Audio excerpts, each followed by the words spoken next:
We can't go back to the Dark Ages. Most of them have no interest in listening to what I have to say. Instead, they want to instruct me, and through me my generation, that all will be well if we just think positively. Dessert is served, elegantly ending the debate, such as it was. It's easy to disagree politely when your children's future is insured by low-risk bonds. The dinner somehow reminded me of a much more dramatic event I attended as a journalist 2 years previously. Anxiety was ubiquitous at both gatherings. It's just that when the super-rich are anxious, they wrap themselves in cellophane-like packaging that crackles with optimism. The middle class adopts a much simpler tactic: outrage. The evening of November 8, 2016, was festive and crisp in Manhattan.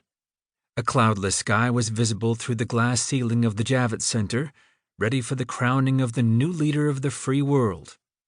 Hawkers outside were doing a brisk business. President Hillary T-shirts, showing her in a Superwoman costume. First Husband Bill Clinton T-shirts, campaign buttons of all colors, souvenirs of the historic day. Hundreds of policemen and security personnel were deployed outside, along with an army of broadcast vehicles and an entire field of satellite dishes.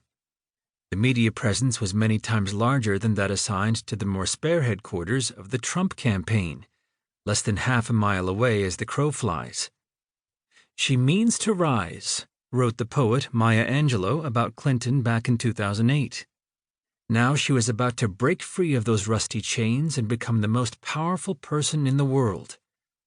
Representatives of America, of all the colors of the rainbow, were placed on the stage. There were straights and gays, Hispanics and blacks and whites, women and children. They were to serve as models of the new age that Clinton's election heralded. With infinite patience, they sat there for long hours, waiting for those few seconds their children would see on television and forever cherish. That image of them with the first woman to be elected President of the United States of America. Even when the skies grew dark over the Javits Center, they did not budge from their seats. In the end, of course, Clinton never showed up. She did not see the celebration prepared for her. Night fell and swept it all away. There's something brutal about the journalist's gaze. He sees the image as it develops, from a distance that gives him perspective.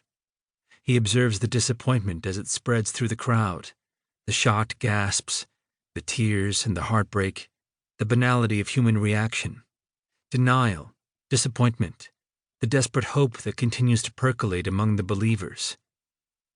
When the results began to come in, the eyes of the Clintonistas were glued to their smartphones, murmuring in disbelief. That was exactly the point. They couldn't believe it. They couldn't understand how this could be happening. Many wept. One told me that, as a Jew and a homosexual, he feared a new Holocaust. I asked him if that was just a figure of speech. "No," he sobbed. "I'm really scared."